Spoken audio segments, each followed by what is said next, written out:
Halo pemirsa, kembali hadir dengan saya Amel Sani dalam The Journal di Mata Milenial Indonesia TV, Matanya Indonesia.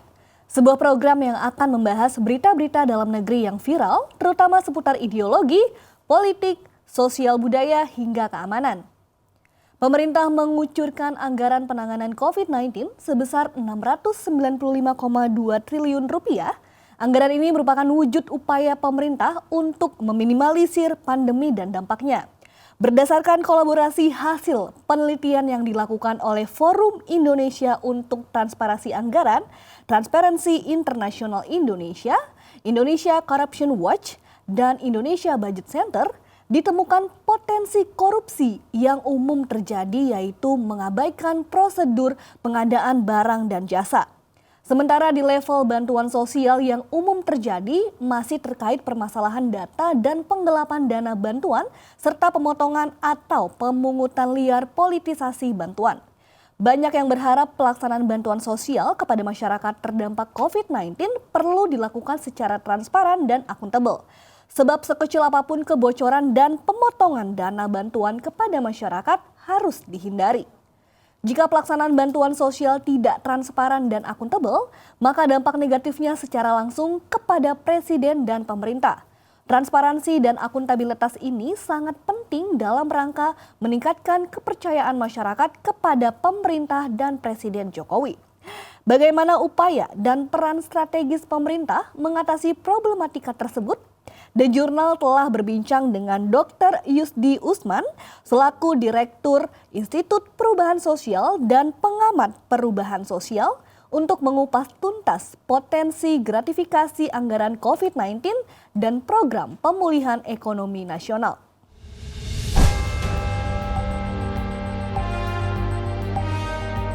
Baik, kita berterima kasih bahwa pemerintah tahun 2020 sudah mengalokasikan dana yang cukup besar ya untuk pemulihan ekonomi nasional dan juga penanganan COVID. Nah, tahun 2021 walaupun memang untuk penanganan COVID dan ekonomi nasional agak menurun dibanding tahun sebelumnya, tetapi ini menunjukkan satu keseriusan pemerintah Pak Jokowi. Nah, memang tantangannya adalah bagaimana memastikan anggaran yang begitu besar itu bisa dikelola secara bagus ya, efektif dan tepat sasaran seperti itu. Nah, tapi memang tidak mudah. Apalagi di tengah situasi pandemi seperti ini, memang banyak sekali pihak-pihak yang mencoba mengambil keuntungan. Saya tidak mengatakan bahwa itu situasi yang anomali, tetapi memang ada situasi yang seperti itu.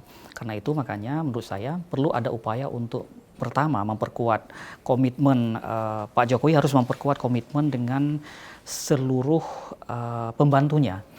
Kalau kita lihat kasus korupsi yang terjadi di Kementerian Sosial misalnya yang melibatkan Menteri Sosial gitu ya, tahun 2020 kemarin, Pak Mensos itu berkali-kali sebelumnya bilang misalnya beliau sangat komit kepada untuk penanganan anti korupsi. Tetapi saya melihat mungkin komitmen ini tidak begitu kuat. Karena itu akan sangat bagus jika misalnya Pak Presiden, Pak Jokowi itu membuat semacam komitmen yang sangat tegas dengan semua pembantunya, semua menteri-menteri untuk memastikan bahwa mereka tidak akan menyalahgunakan sedikit pun penggunaan dana anggaran APBN untuk pemulihan ekonomi nasional maupun untuk anggaran lainnya ya. Nah, terutama yang paling penting adalah kan kalau kita lihat dari anggaran untuk pemulihan ekonomi nasional itu kan juga ada anggaran perlindungan sosial. Anggaran perlindungan sosial itu anggaran yang langsung menyentuh masyarakat begitu. Dan itu dikelola oleh Kementerian Sosial dan juga dikelola oleh pemda-pemda. Karena itu kalau misalnya anggaran di sektor itu terjadi korupsi, nah itu sangat menyakitkan bagi masyarakat. Di satu sisi, seperti kasus korupsi Kementerian Sosial, di sisi lain itu mendegradasi kepercayaan masyarakat kepada Pak Jokowi. Nah, artinya Pak Jokowi sendiri yang rugi dari perilaku anak buahnya kan begitu ya. Nah, karena itu saya sebenarnya sudah sejak tahun lalu bersama dengan teman-teman kelompok intelektual untuk memastikan bahwa tolong ini dipastikan Pak Jokowi membuat satu komitmen yang sangat kuat kepada pembantu-pembantunya supaya mereka tidak korup. Nah, itu bahasanya kira-kira seperti itu, Mas. Problemnya bisa jadi pertama ada di level pengawasan, yang kedua memang ada di level aktor.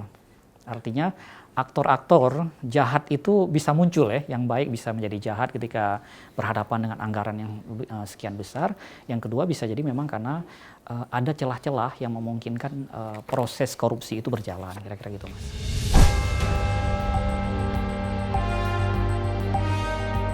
Problem data memang itu problem lama ya kita, dan sebetulnya sejak awal Pak Jokowi tahun 2014 itu waktu itu kita sudah mendorong bagaimana pemerintah itu punya satu data, punya satu basis data. Jadi kebijakan one data, saya lupa istilahnya itu, one policy data, one policy. Jadi kebijakan satu data tentang kependudukan. Apalagi kan kita sudah menggunakan sistem identitas KTP elektronik yang itu sebetulnya terkontrol di tingkat pusat ya, itu ada di pusat. Beda misalnya dengan dulu saya misalnya tinggal di kelurahan ini dengan kong kali kong bersama dengan kepala desa lain, saya bisa buat KTP di tempat lain, tapi sekarang nggak bisa karena kita hanya punya satu NIK secara nasional. Nah, dengan sistem seperti itu harusnya tidak ada kesalahan lagi di dalam data. Artinya semua kementerian itu bisa menggunakan data yang sama. Ya, Kemensos itu pakai data yang sama dengan Kemendagri, pakai data yang sama yang dimiliki oleh Bappenas, yang dimiliki misalnya oleh BPS seperti itu kan. Jadi dengan data yang sama seharusnya sasaran target dari masyarakat yang menjadi beneficiaries atau penerima manfaat dari bantuan sosial ini nggak salah. Tapi problemnya selama ini adalah saya melihat sinkronisasi data menuju satu data antar kementerian itu nggak terjadi. Sehingga kemudian misalnya Kementerian Sosial mereka buat data sendiri, Kemendagri buat data sendiri gitu ya. KPU misalnya ketika mau pemilu mereka juga melakukan verifikasi data sendiri seperti itu. Nah, lemahnya di data ini menyebabkan kemudian proses perencanaan itu selalu tidak tepat gitu ya. Misalnya data yang didongkan misalnya data tahun 2019 sekian puluh juta orang misalnya sasaran target untuk bansos COVID-19 itu tahun 2020. Ternyata dalam implementasi datanya terjadi deviasi yang luas. Akhirnya tahun 2021 itu diperbaiki lagi datanya kan begitu.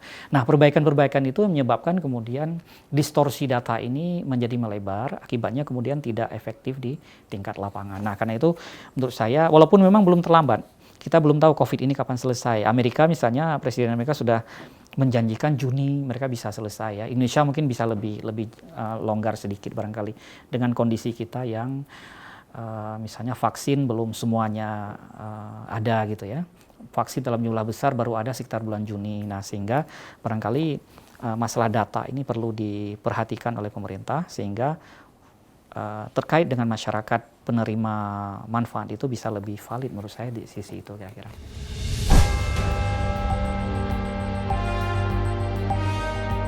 Secara ideal sebenarnya hukuman mati itu bagus ya, bisa memberi efek jera dalam konteks dalam rangka untuk menangani kasus korupsi yang memang semakin meningkat kejadiannya bukan hanya di pusat tapi juga di daerah. Tapi memang problemnya adalah selama ini jangankan hukuman mati, hukuman yang diberikan kepada para koruptor yang sudah inkrah pun itu sering sekali sangat kecil gitu ya. Nah itu, jadi dalam kondisi seperti itu memang kita berharap hukuman mati ini seperti berharap berharap sesuatu yang utopis seperti itu satu hal. Yang kedua adalah teman-teman di Komnas HAM itu sejak awal sudah menolak bahwa hukuman mati itu bukan lagi pilihan yang tepat gitu ya. Kita mungkin lebih bagus menurut mereka adalah menerapkan apa yang disebutnya restoratif justice gitu ya. Jadi hukuman yang untuk memang merestorasi kesalahan-kesalahan. Jadi kalau saya berbuat salah, tidak harus kemudian nyawa saya diambil gitu kan, tapi bagaimana kemudian kesalahan ini diperbaiki, direstorasi sehingga saya menjadi orang baik. Nah, sisinya seperti itu. Jadi memang ini debatable, belum ada satu wacana atau satu diskursus yang mengarah apakah kemudian hukuman mati itu bisa tepat diterapkan untuk kasus korupsi atau tidak. Yang kedua adalah belum pasti juga atau belum ada jaminan bahwa korupsi akan menurun kalau hukuman mati itu diterapkan begitu ya. Kalau proses pelembagaan anti korupsi itu nggak berjalan. Nah begitu. Nah proses pelembagaan ini juga sesuatu yang lebih rumit ya. Yang barangkali memang ini harus menyentuh semua arena. semua arena kehidupan kita, sosial, politik, ekonomi, kemudian di birokrasi, di tingkat masyarakat sendiri juga seperti itu. Nah, karena itu menurut saya bisa hukuman mati ini diterapkan, tapi kayaknya agak susah gitu ya, agak susah karena debatable, penolakan mungkin dari sebagian pihak, aktivis HAM itu masih terjadi seperti itu, Mas.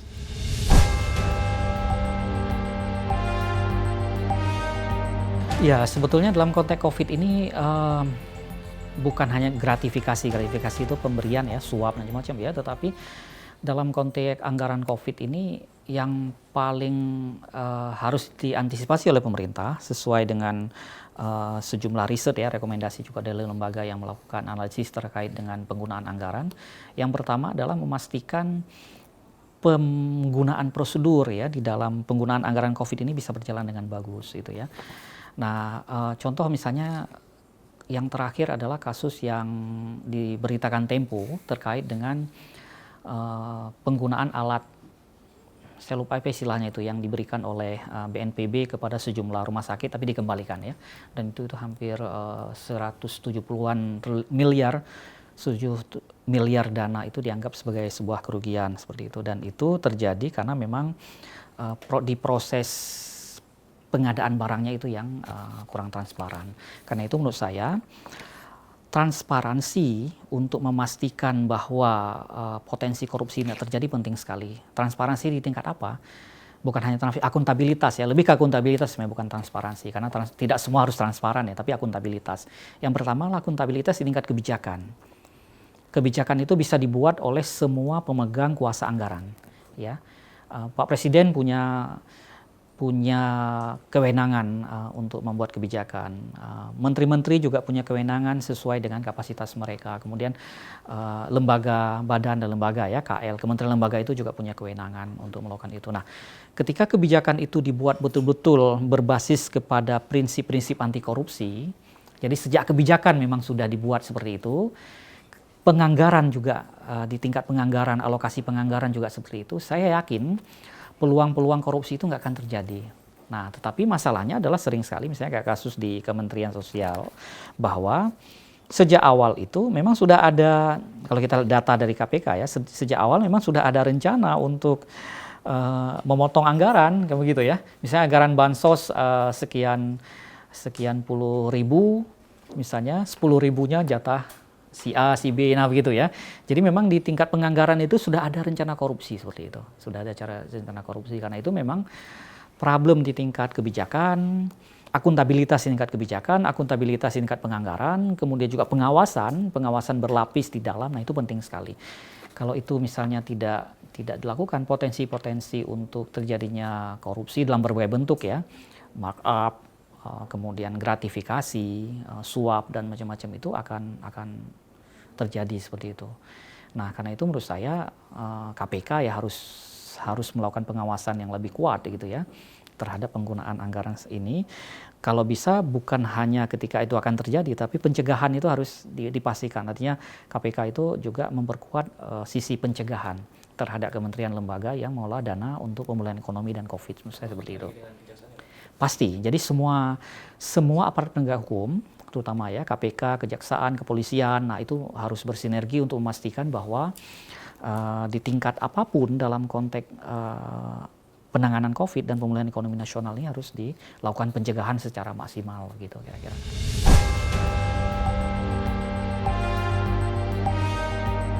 Betul. Nah, ego sektoral ini memang sering terjadi sebetulnya itu di tingkat pejabat teknis ya. Kalau pengalaman kita misalnya di tingkat pejabat teknis di sejumlah kementerian lembaga seperti itu.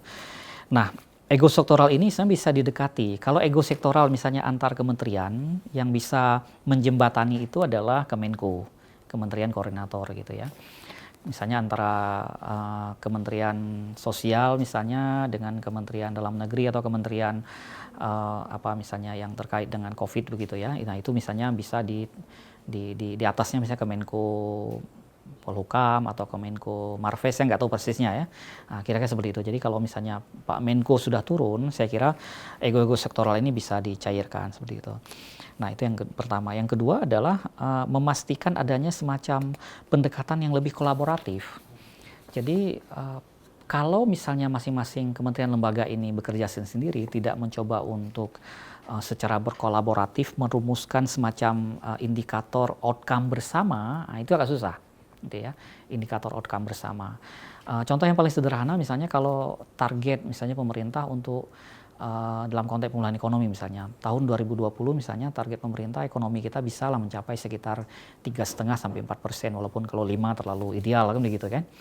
Nah seharusnya semua kementerian lembaga itu harus saling kolaboratif gitu untuk memastikan kontribusi mereka untuk mencapai angka itu kan begitu ya.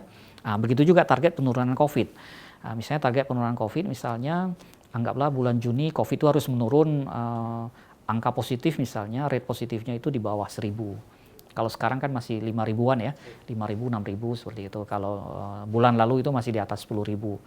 Nah, semua kementerian lembaga yang bertanggung jawab di dalam pemulihan ekonomi dan penanganan COVID itu harus berkontribusi di tingkat outcome. Tapi kalau jalan sendiri tidak berupaya untuk mencapai outcome bersama itu ya saya kira agak susah gitu. Karena itu makanya ego sektoral harusnya di-clearkan. Toh tidak ada yang diuntungkan kok, masyarakat juga tidak untung dengan ego sektoral seperti itu kan begitu ya. Kementerian lembaga misalnya teman-teman di birokrasi juga tidak diuntungkan dengan situasi seperti itu. Justru dengan saling kolaborasi bekerja sama untuk memastikan target capaian yang seiring antar kementerian lembaga itu akan lebih efektif untuk mencapai semua proses seperti itu.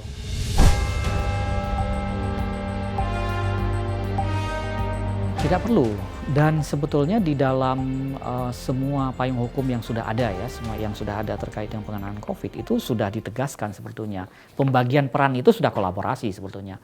Tetapi kan bahasa hukum atau bahasa kebijakan itu kan bahasa yang perlu diterjemahkan di level rencana strategis kan begitu kan. Nah bahasa kebijakan misalnya perpres atau perpu misalnya, itu kan bahasa yang sifatnya umum gitu, tapi perlu ditegaskan ke dalam bahasa rencana, bahasa planning yang ada indikator-indikatornya begitu. Nah kira-kira begitu Mas.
Serapan anggaran penanggulangan COVID-19 masih kecil dan tidak fokus dalam pemulihan ekonomi.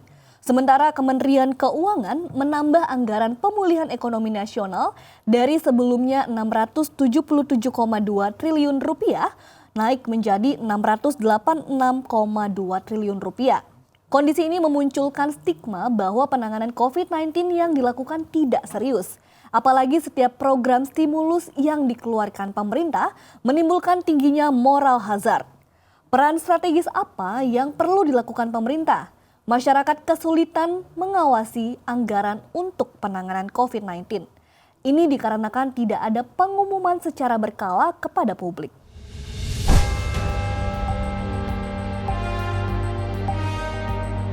Betul. Yang pertama menurut saya adalah pemerintah harus memastikan bahwa program strategis pemulihan ekonomi itu tepat dan benar gitu ya.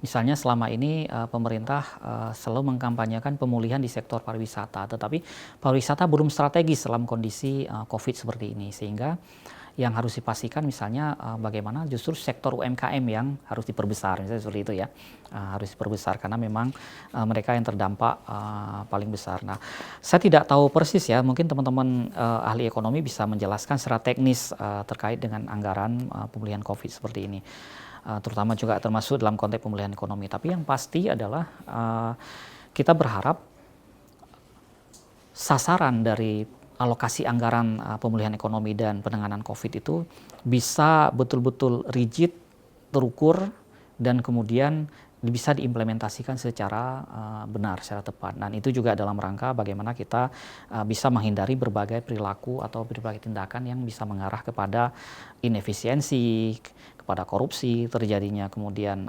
proses-proses yang tidak menguntungkan bagi pemulihan ekonomi itu sendiri. Jadi menurut saya, nah, perlu ada memang upaya itu. Tapi sebenarnya pemerintah sudah membuat prioritas program pemulihan ekonomi sudah dibuat gitu ya. Misalnya untuk sektor kesehatan prioritasnya sudah ada, kemudian sektor untuk UMKM sudah ada, kemudian juga sektor untuk bantuan sosial pada masyarakat sudah ada. Yang jadi tantangan adalah kemudian bagaimana efektivitas dari penggunaan anggaran terhadap semua sektor itu sebetulnya. Nah, di titik itu saya kira kinerja pemerintah ya perlu diperbaiki dalam rangka kemudian juga memberi respon atau meningkatkan legitimasi masyarakat kepada pemerintah dan juga efeknya kepada Pak Jokowi menurut saya kira-kira seperti itu, Mas. Jadi komunikasi publik selama ini memang terutama tahun 2020 itu agak sedikit lemah dari pemerintah ya. Yang terlihat atau minimal yang saya analisis di tahun 2020 misalnya itu Pak Jokowi itu punya terlalu banyak juru bicara. Jadi antara juru bicara yang satu bicara berbeda, kemudian menteri lain juga menjadi juru bicara berbeda seperti itu ya, memberi persepsi yang berbeda. Kesalahan yang satu kemudian di cross check atau dibenarkan oleh yang lain seperti itu. Nah, pola seperti ini tidak begitu bagus. Nah, syukur kemudian sejak ya beberapa bulan belakangan, terutama masuk ke 2021 ini sudah lebih bagus gitu ya. Tidak semua bebas bicara seperti itu. Misalnya untuk COVID sudah clear siapa yang kemudian berbicara seperti ini. Kemudian juga untuk penanganan ekonomi nasional juga seperti itu. Tidak semua pejabat yang diberi kewenangan dalam hal ini bebas bicara, yang itu kemudian memunculkan kebingungan dalam masyarakat ya. Ketika mungkin masyarakat bingung dan tidak mendapatkan informasi yang lengkap tentang rencana pemerintah, tentang alokasi anggaran, tentang program-program akan dilaksanakan dalam konteks pemulihan ekonomi, yang terjadi ya kemudian semacam muncul perasaan di tingkat masyarakat, semacam ya perasaan tidak puas gitu ya, tidak puas, sehingga kemudian melahirkan kritik-kritik yang itu bisa mendistorsi upaya pemerintah untuk mengoptimalkan kinerja dalam pemulihan ekonomi dan COVID ini, Mas.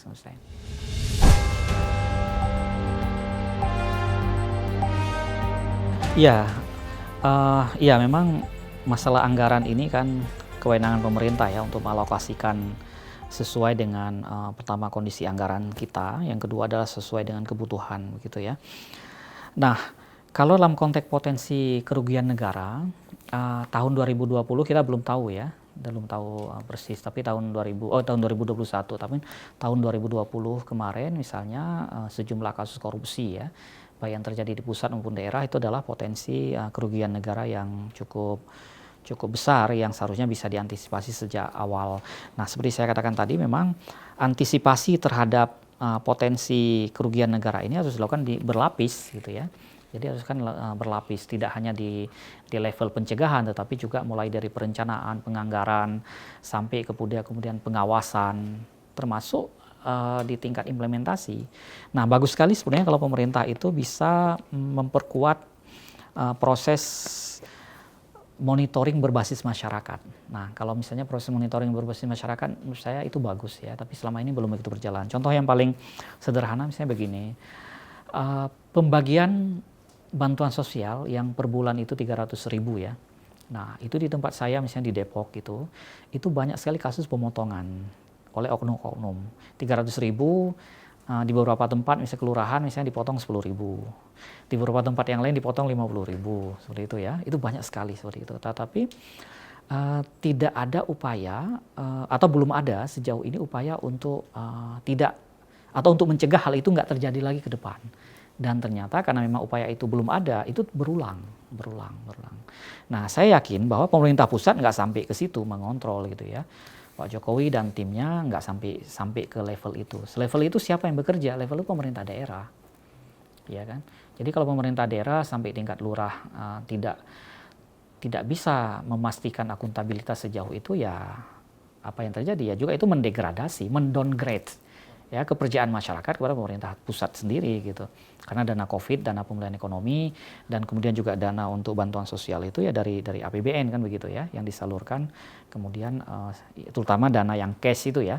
Nah karena itu bagus sekali misalnya Menteri baru misalnya Bu Risma mencoba untuk mengurangi dana bantuan sosial dalam bentuk cash. Tetapi bagaimanapun dana itu masih tetap ada dana dalam bentuk cash. Walaupun beliau juga mengeluh bahwa alokasi anggaran bantuan sosial untuk tahun 2020 agak menurun begitu ya dibanding dengan sebelumnya. Nah, kalau untuk pemulihan ekonomi saya tidak tahu persis ya, karena maksudnya tidak tahu secara detail sejauh mana kemudian proses yang berjalan, sehingga tapi yang paling penting yang menjadi konsen saya adalah bagaimana memastikan semua alokasi anggaran pemulihan ekonomi dan COVID ini bisa dikontrol secara bagus gitu, baik di tingkat penganggaran, kebijakan sampai kepada pelaksanaan. Saya lebih di tingkat itu sebenarnya konsentrasinya.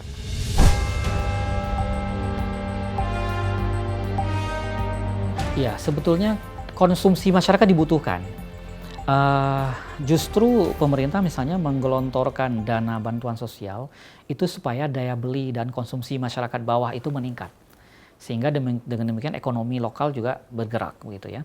Kalau misalnya masyarakat bawah ini tidak punya daya beli, yang terjadi kemudian adalah roda ekonomi nggak bergerak begitu.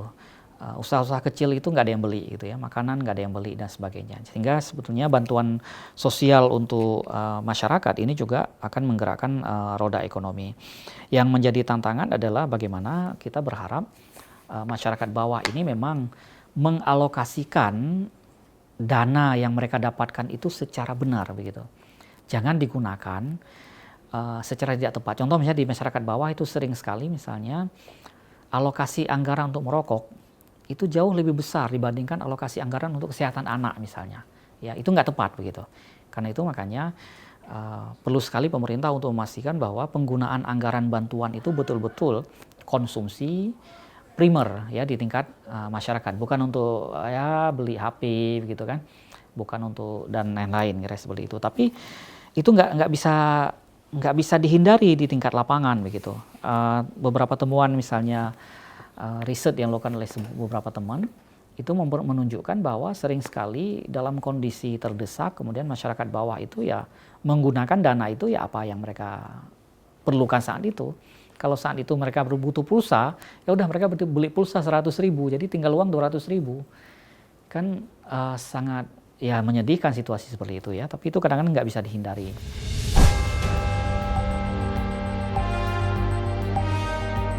Oke, yang pertama adalah kita melihat ada situasi di mana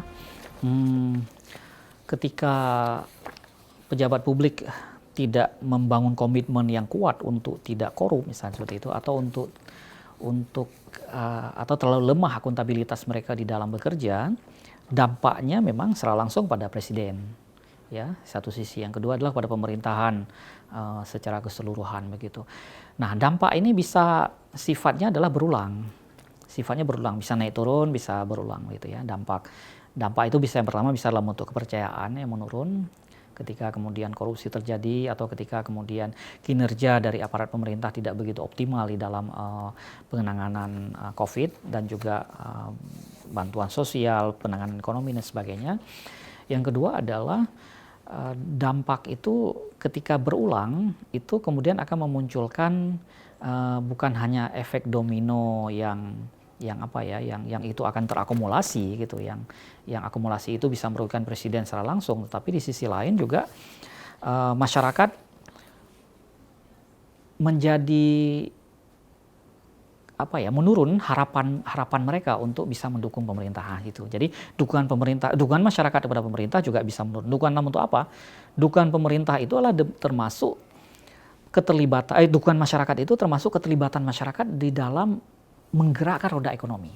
Kan begitu ya, menggerakkan roda ekonomi. Contoh sederhana misalnya kalangan pengusaha misalnya. Kalau kalangan pengusaha misalnya menghadapi berbagai hambatan untuk menggerakkan roda ekonomi mereka, ya itu akan membuat mereka juga tidak akan mau membelanjakan uangnya untuk supaya ekonomi berjalan kan begitu kan. Nah, bahkan di banyak kasus misalnya investasi misalnya beberapa investasi luar yang mau masuk ke Indonesia tertahan, atau itu mungkin karena beberapa kondisi seperti ini juga ya, beberapa kondisi.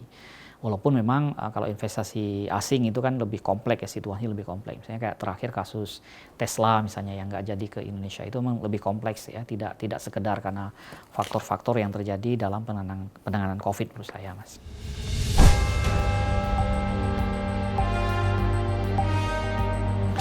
Iya, moral hazard itu sebetulnya moral di aktor ya. Jadi aktor-aktor politik ini ketika mereka tidak punya komitmen untuk menjalankan negara ini secara benar, disitulah kemudian moral hazard itu masuk. Jadi yang kemudian menyebabkan mereka memanfaatkan semua peluang untuk memperkaya diri kan begitu. Dan itu memang fenomena dalam kekuasaan. Makanya Lord Acton itu mengatakan ya, power tend to corrupt, absolute power corrupt absolutely. Nah, situasi seperti itu. Nah, karena itu makanya untuk memastikan bahwa moral hazard ini nggak terjadi, aktornya sendiri harus bersih. Jadi aktor-aktor politik itu harus benar-benar aktor yang kredibel, aktor-aktor yang punya rekam jejak yang bersih gitu ya, tidak terkait dengan korupsi di masa lalu. Dan yang kedua adalah mereka juga diikat oleh sebuah sistem yang seharusnya tidak membuat mereka juga bisa melakukan hal itu. Nah, sistem kita lemah memang di dalam beberapa hal, walaupun sistemnya misalnya jauh lebih bagus dibanding sebelumnya, dalam konteks kebijakan lah, pencegahan korupsi jauh lebih bagus, tetapi selalu ada celah di mana korupsi itu bisa dilakukan. Selalu ada celah begitu ya, selalu ada celah.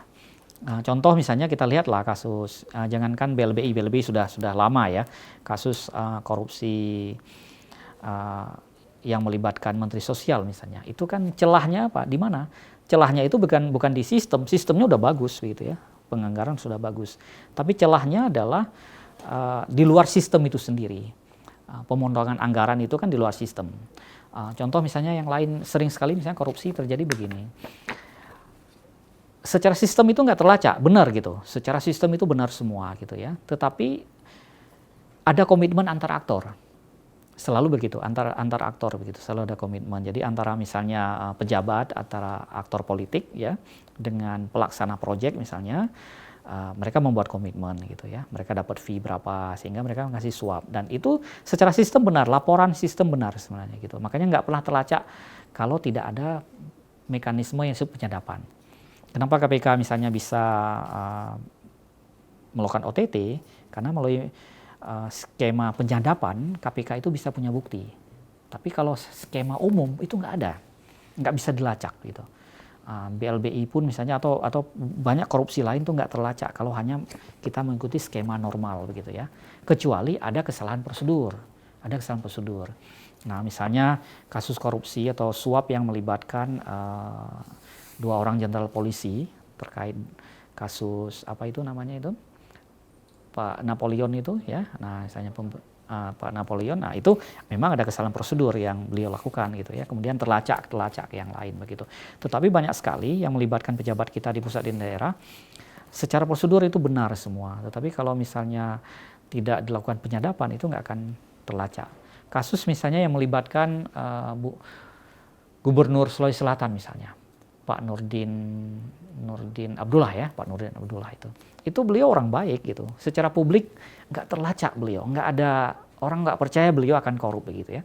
Tetapi ketika KPK kemudian melakukan penyadapan, baik berbasis laporan dari daerah maupun penyadapan secara berulang melihat kecenderungannya, oh dia berhubungan dengan pejabat A, dia berhubungan dengan pengusaha B, dan di situ kayak ada tawar-menawar walaupun dengan bahasa-bahasa simbol gitu ya. Nah itu bisa dilacak, teman-teman penegak hukum udah paham benar itu. Sudah paham benar kecenderungan-kecenderungan itu seperti apa begitu. Siapa, nah kalau di dalam ilmu sosial itu terbentuk apa yang disebut dengan pola jejaring ya. Pola jejaring korupsi itu terbentuk begitu. Nah riset saya di Banten itu bisa melihat pola jejaring itu. Siapa berhubungan dengan apa, siapa melakukan apa, dan siapa berperan apa. Itu biasanya terbentuk di situ. Orang yang baik sekalipun di dalam jejaring itu yang diasumsikan baik, ketika kemudian buktinya didapat misalnya oleh KPK ya sudah kena gitu. Nah sehingga menurut saya memang problemnya di dua-duanya. Jadi aktornya memang harus didorong untuk menjadi aktor yang baik. Yang kedua sistemnya juga harus benar begitu ya. Sistemnya harus benar. Nah Kalau sistemnya, contoh sistem yang menurut saya tidak benar adalah sistem politik elektoral kita yang mahal. Itu sistem yang menurut saya masih belum benar. Artinya kita harus perbaiki gitu ya. Politik elektoral kita yang mahal yang menyebabkan kepala-kepala daerah itu mencoba untuk mengembalikan biaya elektoral yang mahal sekali. Mahal sekali biaya elektoral itu.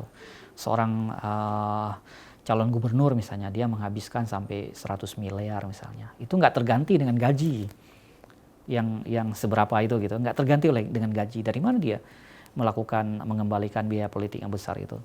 Ya dari mana lagi kalau bukan dari skema-skema seperti itu gitu. Dia memanfaatkan APBD dan sebagainya gitu ya.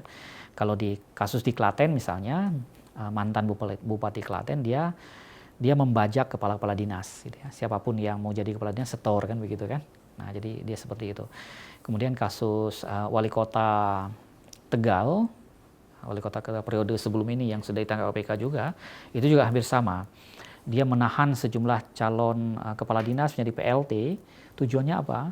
Bahwa untuk memastikan siapapun yang akan jadi kepala dinas itu harus nyetor dulu gitu, dan memastikan bukan hanya nyetor di satu saat, tetapi setiap proyek dia juga memastikan sekian persen harus masuk ke. Nah, itu kan pusing kepala dinasnya kan, pusing memutar otak dan memastikan bahwa anggaran proyek bisa sehingga kemudian apa yang terjadi? Korupsi itu tidak bisa, korupsi itu akhirnya melibatkan banyak orang ya, menjadi spiral yang tidak mudah dipotong gitu ya. Ketika kita putus di ujung masih ada di kepala, kita putus di tengah masih ada di ekor. Jadi itu nggak mati gitu ya, seperti ular gitu. Jadi nggak mati.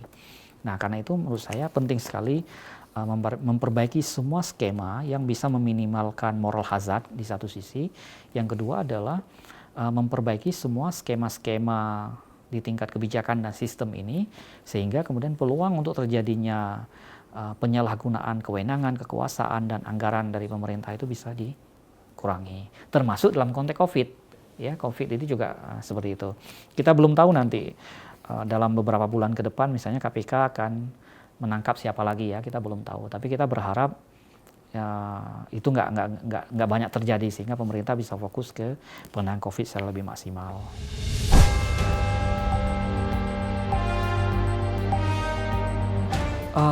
Kalau konteks masyarakat secara umum, barangkali mereka tidak begitu berkepentingan terhadap anggaran ya.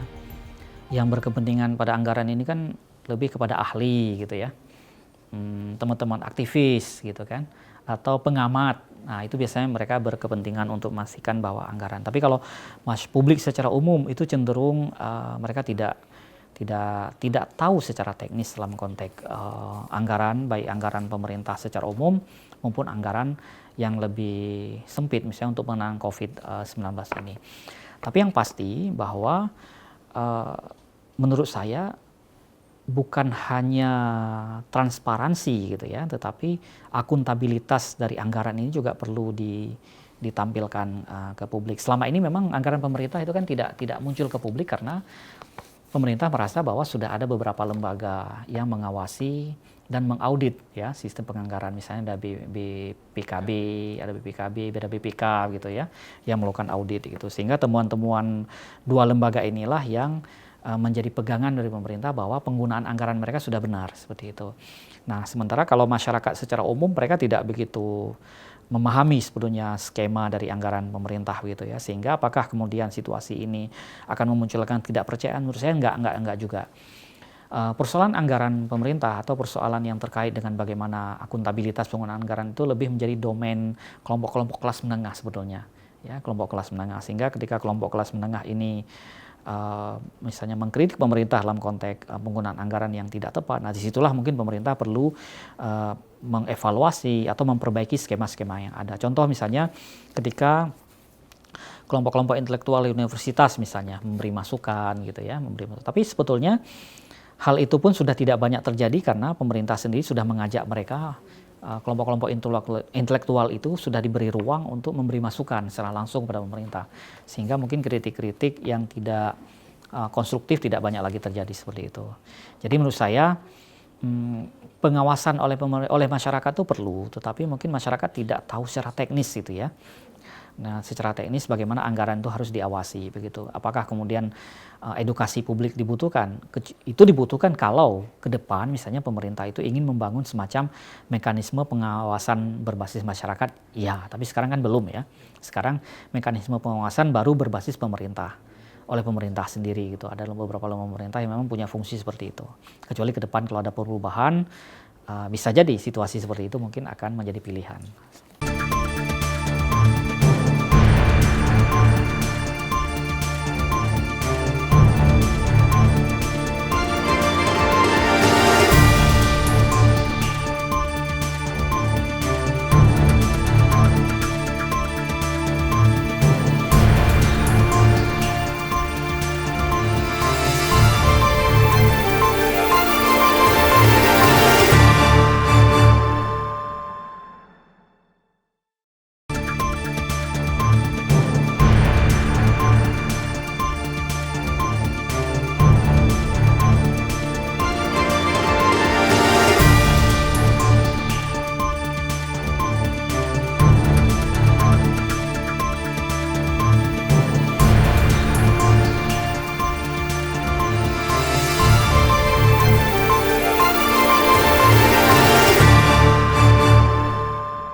Kasus korupsi bantuan sosial yang melibatkan mantan Menteri Sosial Juliari Batubara adalah bukti tidak transparan dan akuntabel pelaksanaan penyaluran anggaran COVID-19.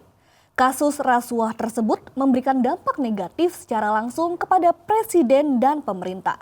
Masyarakat penerima manfaat juga menerima dampak negatif berupa berkurangnya jatah bantuan. Bagaimana cara meningkatkan kepercayaan masyarakat kepada pemerintah dan Presiden Jokowi, khususnya dampak negatif yang muncul akibat ulah sejumlah oknum pejabat yang korupsi anggaran COVID-19? Serta upaya mitigasi apa yang bisa dilakukan pemerintah dalam mempercepat program pemulihan ekonomi nasional?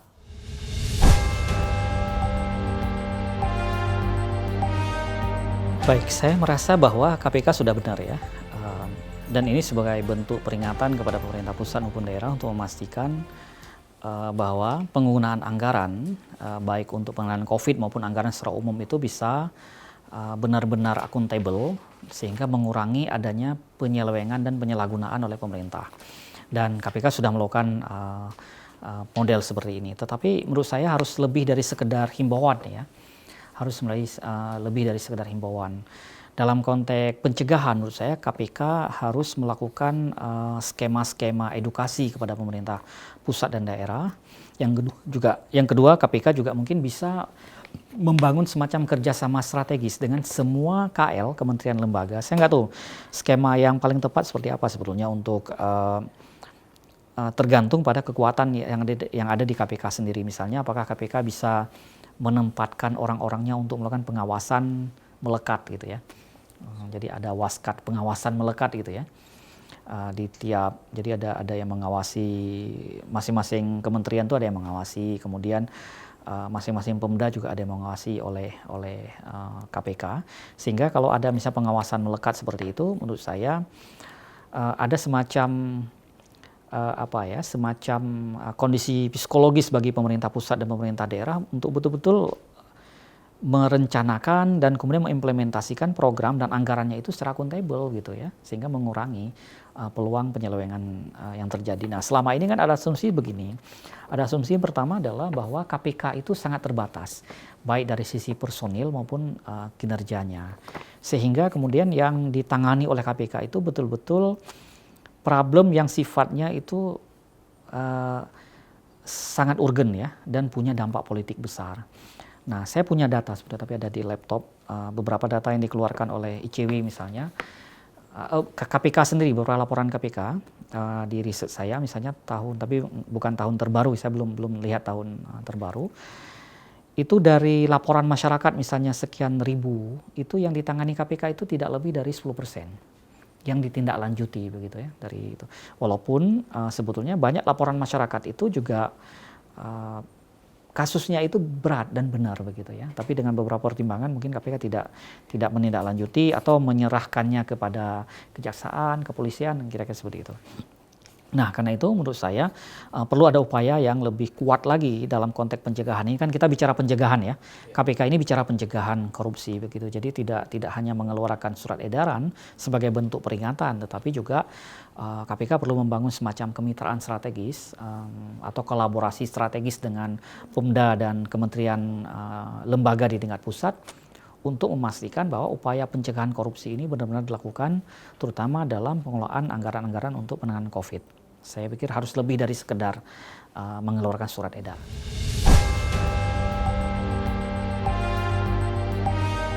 Perpu 1 2020 ini kan sudah digugat oleh beberapa pihak ke MK, ya, sedang berproses MK tapi belum ada keputusan kayaknya sampai saat ini, sehingga pemerintah masih tetap menggunakan Perpu ini sesuai dengan draft asli, sesuai dengan keputusan di awal ya, Perpu 1. Jadi karena belum ada keputusan apapun dari MK. Nah, saya tidak tahu situasi di belakang ya, karena belum dapat informasi kenapa kemudian Perpu ini memasukkan pasal yang memberikan semacam imunitas kepada beberapa pembuat kebijakan ya, OJK, kemudian ya ada di Kementerian Keuangan juga ya, Kemenkeu dan beberapa pihak yang lain, yang itu mereka tidak bisa dituntut ya di pasal 2 juga ya, tidak bisa dituntut secara pidana atau perdata terkait dengan penggunaan anggaran kan begitu ya. Nah, memang banyak pihak mengkhawatirkan bahwa klausul seperti ini akan berpotensi terjadinya penyalahgunaan kewenangan terhadap penggunaan anggaran seperti itu. Nah, itu satu hal. Tapi di sisi lain kalau kita lihat sisi positifnya, bisa jadi memang klausul ini dibuat seperti ini adalah untuk memunculkan kenyamanan dari pejabat-pejabat publik dalam pengelolaan keuangan ini, sehingga mereka tidak merasa terancam dalam penggunaan anggaran itu akan terjebak dalam kasus hukum. Kira-kira seperti itu gitu. Jadi mereka aman ya.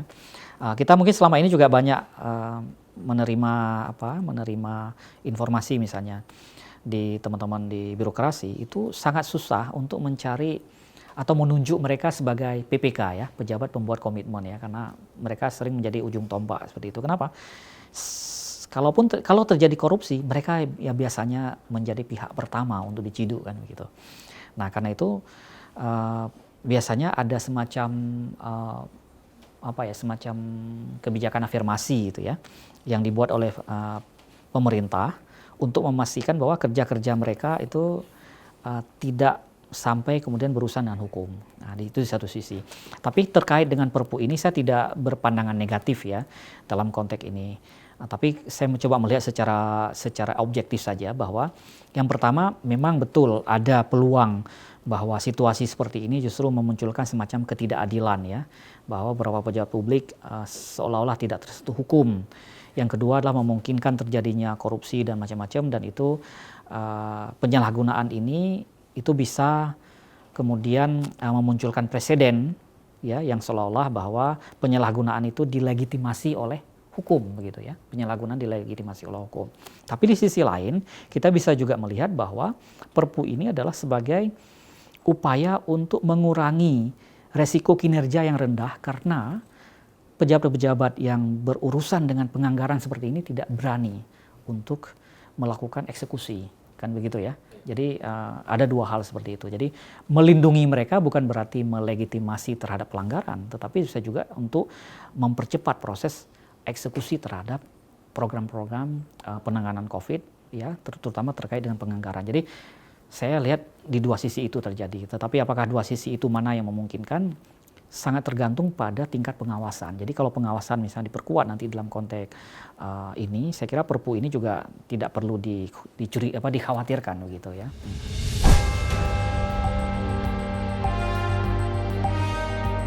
Kepercayaan itu kan imaji ya.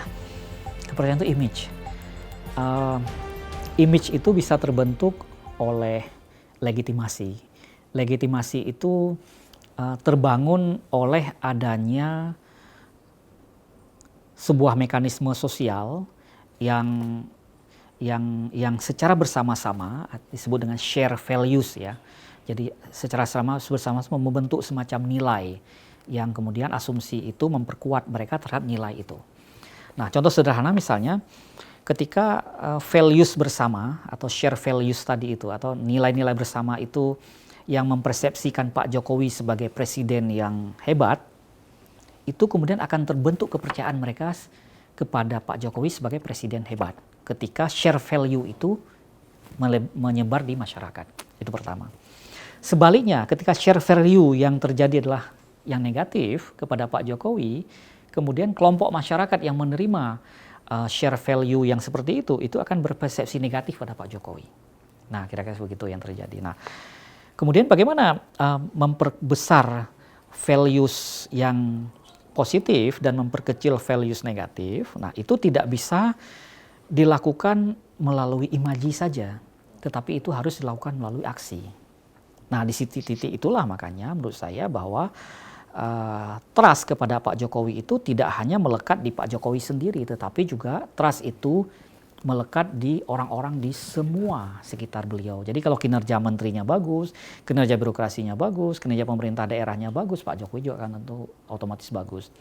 Tapi kalau ada menteri misalnya yang korup gitu ya, kemudian ada pejabat yang tidak memberi atau tidak berkinerja baik pada masyarakat, itu juga akan mengurangi, mendowngrade posisi beliau. Jadi menurut saya Pak Jokowi memang harus turun tangan secara kuat untuk memastikan bahwa trust yang dibangun oleh orang-orang di sekitarnya itu juga kuat begitu. Beliau mungkin sudah sangat kuat, tapi orang-orang di sekitarnya belum tentu, karena banyak penyusup atau banyak apa istilahnya itu pemain ya atau pendompleng gitu ya yang memang sekedar ingin mendapatkan keuntungan ekonomi ketika mereka berada dalam kekuasaan, itu juga banyak gitu. Jadi kita tidak bisa melihat misalnya simbol-simbol orang baik itu sekarang sangat relatif ya. Orang yang kita anggap hari ini baik, bulan depan bisa jadi udah ditangkap KPK kan begitu. Jadi memang simbol-simbol orang baik nggak bisa lagi menjadi satu indikator. Tapi indikatornya apa? Indikatornya adalah tindakan. Kalau memang tindakan terhadap kinerja mereka bagus, ya itulah kemudian yang akan memberi dampak positif pada Pak Jokowi menurut saya.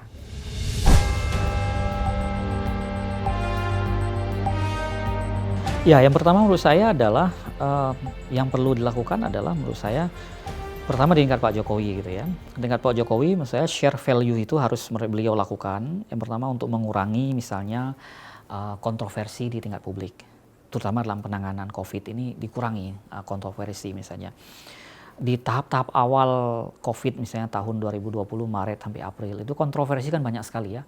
Misalnya pejabat publik menyampaikan misalnya, wah COVID nggak masuk kita kan begitu, kita negara tropis nggak begini kan. Oh COVID itu bisa ditangani melalui misalnya makan nasi kucing gitu ya.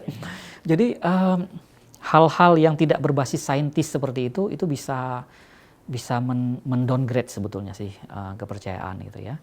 Nah tetapi bagaimana kemudian justru proses yang berbasis saintis yang didorong oleh publik dalam konteks penanganan COVID ini itu perlu diperkuat gitu ya. Nah, itu di level Pak Jokowi seperti itu, dan sehingga dalam konteks ini sebetulnya banyak pihak sudah mengusulkan ya penanganan COVID ini sebenarnya harus dipimpin langsung oleh Pak Jokowi. Jangan kasih ke Kemenko Ekonomi misalnya. Selama ini kan Kemenko Ekonomi yang menjadi ketua ya, ketua penanganan COVID misalnya, jangan. Tapi kalau Pak Jokowi yang langsung pimpin, ini akan keren menurut saya. Jadi beliau yang mengawasi langsung semua skema, mekanisme dan semacamnya gitu ya. Dan beliau bisa memerintahkan langsung semua pihak. Nggak perlu lagi dua lapis koordinasi. Kalau selama ini kan misalnya ketika Menteri Airlangga misalnya, Pak Airlangga misalnya untuk membutuhkan TNI, beliau lalu ke Presiden dulu gitu kan. Presiden, perintah Panglima, baru kemudian Panglima bisa koordinasi dengan Menteri untuk melakukan upaya bersama untuk pencegahan seperti itu. Tapi kalau Pak Presiden langsung misalnya dalam konteks seperti ini akan sangat keren gitu ya. Dalam konteks peningkatan kepercayaan itu yang pertama. Yang kedua adalah menurut saya Pak Jokowi jangan lagi mentolerir terhadap pejabat-pejabat yang menurut saya tidak kredibel. Ya, pejabat-pejabat yang tidak kredibel atau yang kinerjanya lemah gitu. Jadi perlu ada mungkin, saya nggak tahu apakah kemudian harus ada reshuffle lagi gitu ya, tapi reshuffle juga baru berlalu ya. Minimal kalau reshuffle itu juga tidak memberi nilai positif pada Pak Jokowi, minimal Pak Jokowi mungkin bisa mengencangkan kinerja mereka, memastikan bahwa mereka bekerja secara lebih optimal gitu ya. Yang selama ini nggak kedengaran suaranya, yang selama ini tidak dilihat publik kinerjanya kan begitu kan. Itu bisa di-push kembali oleh Pak Jokowi untuk memastikan bahwa upaya penanganan COVID ini betul-betul dilakukan oleh semua pihak seperti itu. Kemudian yang ketiga adalah mengurangi kebijakan-kebijakan yang kontraproduktif di tingkat masyarakat yang itu bisa downgrade kepercayaan masyarakat pada Pak Jokowi, kebijakan kontraproduktif. Apa itu kebijakan kontraproduktif? Misalnya ada kebijakan misalnya terkait dengan Pak Jokowi ingin memperkuat ekonomi dalam negeri misalnya, melarang impor. Tetapi tiba-tiba datang kebijakan mengimpor 1 juta beras. Nah itu kontraproduktif gitu ya, kontraproduktif. Dan para ahli juga ada mengatakan kita nggak perlu impor beras karena beras kita cukup sebetulnya. Nah jadi hal-hal yang kontraproduktif seperti itu bisa men-downgrade Pak Jokowi. Artinya keinginan Pak Jokowi misalnya untuk menekan impor justru direspon oleh pejabatnya mengimpor kan begitu kan. Nah jadi itu mungkin perlu ditangani secara lebih bagus sehingga trust kepada Pak Jokowi itu nggak menurun. Sisi itu menurut saya banyak.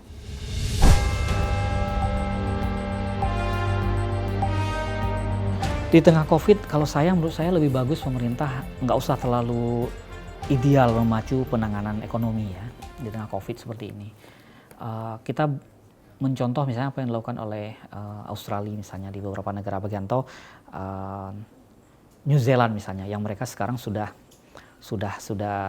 normal ya, udah masuk new normal walaupun masih ada kasus-kasus lebih kecil begitu.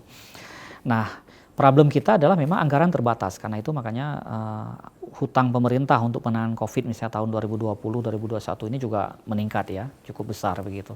Pemerintah memang nggak punya pilihan gitu. Kalau misalnya pemerintah tidak berhutang, itu anggaran kosong, pemerintah nggak bisa melakukan belanja dan macam-macam seperti itu ya. Itu juga tidak strategis karena itu pemerintah perlu melakukan itu.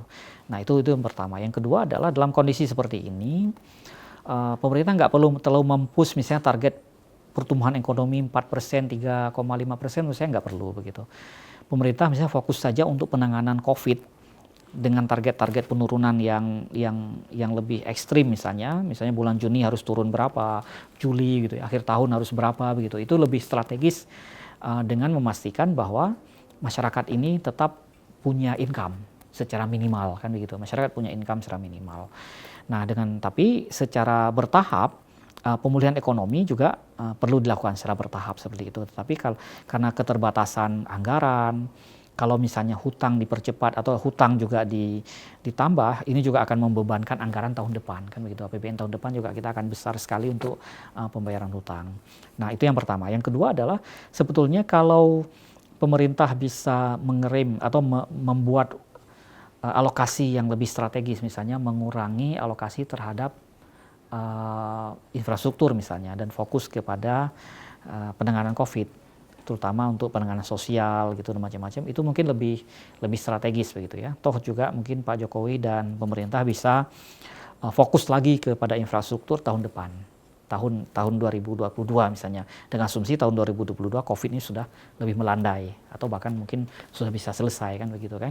Nah, sehingga nanti anggaran untuk infrastruktur bisa lebih besar. Kenapa saya bilang begitu? Infrastruktur utama kita sebenarnya sudah cukup begitu ya. Contoh misalnya Pak Jokowi udah berhasil membangun tol Jawa, udah terkoneksi begitu ya. Kemudian juga beberapa infrastruktur pertanian misalnya, waduk, kemudian infrastruktur pendukung ekonomi juga di berbagai daerah itu sudah terbangun cukup bagus begitu ya. Sehingga kalaupun itu digenjot di tengah COVID kayaknya tidak begitu strategis saat ini. Sehingga kalau alokasi itu bisa sementara dipindahkan untuk penanganan COVID kayaknya lebih tepat kalau itu menurut saya sih.